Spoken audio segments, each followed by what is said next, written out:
Hey guys, welcome to the Touchdown Table. I'm Ryan, that's Tyler, that's Jordan.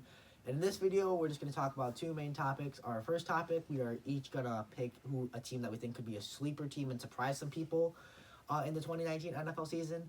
And then we'll go through again and we'll each pick a candidate for a head coaching job in 2020 that we think we should keep an eye on throughout this season. So without further ado, Tyler, sleeper team for 2019.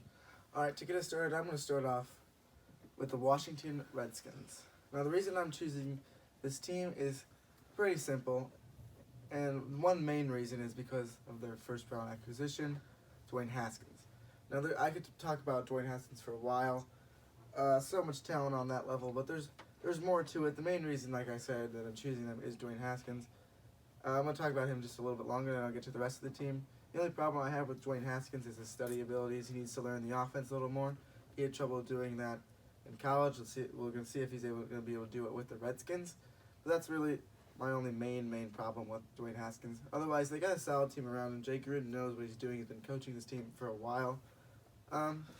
Adrian Peterson's coming back for another season. Darius Geis is returning from his injury last year, so the offense will be pretty good. They have a pretty good offensive line. The wide receivers are lacking. The defense is solid enough to keep them in games against pretty good teams. So I could see the Redskins being like around 10-6 area, maybe sneaking their way into playoff. And I would say possibly winning a tough division, but I don't think so. I would say wild card for the Redskins. All right, so Tyler's got the Redskins. I got the Jacksonville Jaguars as my sleeper team for this upcoming season. And this isn't a pick I exactly like to make as a Texans fan, but I just think it's hard not to, because I feel like people just forgot what the Jaguars were just 2 seasons ago, I guess. And when they had decent quarterback play, not great, decent quarterback play, they were able to go very far. And that team just a few years ago, they were led by great defense. That was their number one thing that got them all the way to the AFC title game.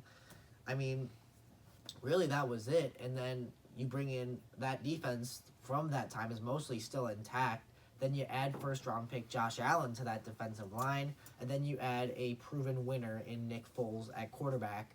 I just think that they have a chance to be right back to where they were just 2 years ago, because they have good quarterback play. That team from a few years ago could win in a variety of ways. In the wild card playoff game against Buffalo, they won a low-scoring game. I think it might have been 10-3, and then the next week they won 45-42. And then it got to a point where they were winning in the second half of the AFC title game. But you know what? One possession game, Tom Brady with the football playoffs, you could kind of figure out how that went out. But the point is, with good quarterback play and a solid defense, the Jaguars have a chance to contend in the AFC South and possibly further than that if Nick Foles plays like he did in Philadelphia. So a lot of pressures on Nick Foles to kind of replicate what he did in Philadelphia and perform to the same level in that Jacksonville system. Yeah, I like both of the 2 picks that they made. But the pick that I'm going to make is the Buffalo Bills. Now, I'm sure there's a lot of talk about the Buffalo Bills this year. It's probably not just me who is high in them. And I'm going to be honest with you. There's a reason I like the Buffalo Bills, and that's because I was playing Madden one time, and I randomly selected a team for franchise mode, and I got the Bills. And I just got attached to them. But besides just that, I like the Bills team actually in general. It's not just based on bias towards the Bills or anything. I'll start off by talking about Josh Allen. Josh Allen, obviously a rookie last year, is his first year. I really like the potential that he has. He is a great runner. Of course, he's not a Lamar Jackson runner, but he's a great runner. And he also has a heck of an arm, and he knows how to play. He just got to be a leader on that team. As long as everyone on that offense and even defense surrounds him and knows that he's a leader, I think that team will do a lot better. They also have LaShawn McCoy and picked up Devin Singletary in the draft, which is 2 pretty good running backs, a good tandem in the backfield. And also, of course, they picked up Ed Oliver, a great defensive tackle. Of course, Tyler Steele of the draft. And then they got Cole Beasley in free agency. So I feel like, of course, they might need a little bit more help, but I feel their defense is strong, their offense is going to get a lot stronger, and I feel like the Bills are going to be the team to watch out for this year. All right, so there's our sleeper candidates. Now we're going to move into the top coaching candidates for the 2020 season. So next year, the guys that'll be the front runners for coaching jobs. Now I'm going to start off with a guy you might not have heard of, or you might have, because he was in the running for a coaching job last year. This is a guy by the name of Chris Richard. Now, if you don't know who Chris Richard is, well, I'm going to explain to you who he is, what his history has been. In 2008 and 2009, he was a graduate assistant at USC, and then moved to the NFL with the Seahawks. He was with the Seahawks for a while as their assistant DB coach, then was promoted to defensive backs coach for a couple of years, and then was promoted to the defensive coordinator for 3 years as well. And then last year went to the Cowboys as their defensive backs coach. So he was back as a defensive back coach. But the long history that he's had has made him the reason why I believe that he is a top coaching candidate. He was with the Seahawks during their Legion of Boom years. He was there for a long, long time. He knows what it's like to be a successful team, be around successful players, and of course being around Pete Carroll for that long. It's got to have a great influence on you. And then even last year with the Cowboys, he made that team so much better. The DBs on that team were so motivated by him. They just listened to everything he said and didn't take anything for granted. And he's just such a great motivator. He can get down to them on a personal level, and I feel like he'd do a great job with that with an entire NFL team.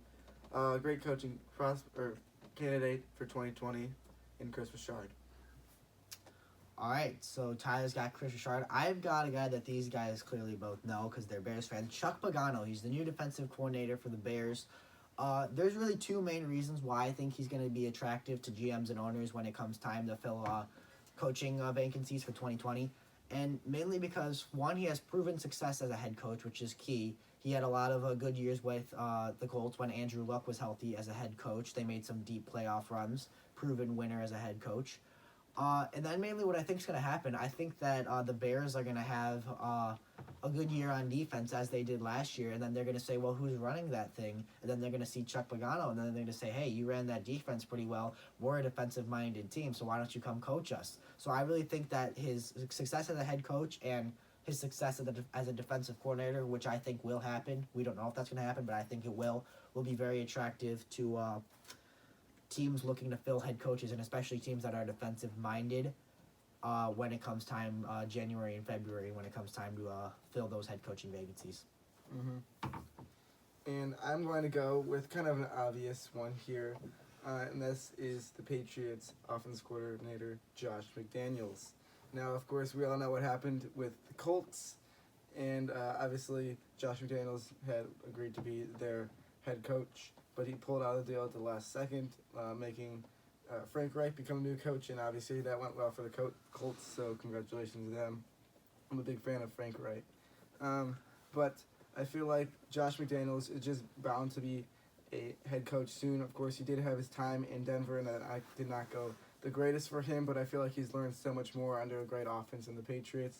And I feel like Tom Brady is about to leave. His career is going to end soon. I think he's got 1, possibly 2 more years in him.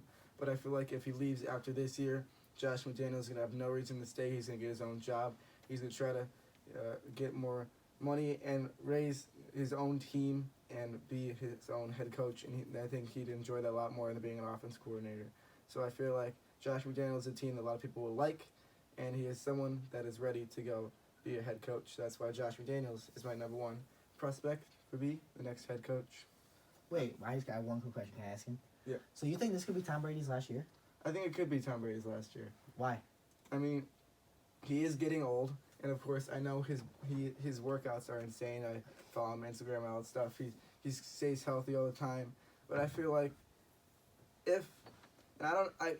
I don't know my Super Bowl predictions yet, but I feel like if he can win the Super Bowl, I think that he'll be done. Now, if he doesn't win a Super Bowl, or if he gets to the Super Bowl game and loses, I think there's a possibility that he still continues to play.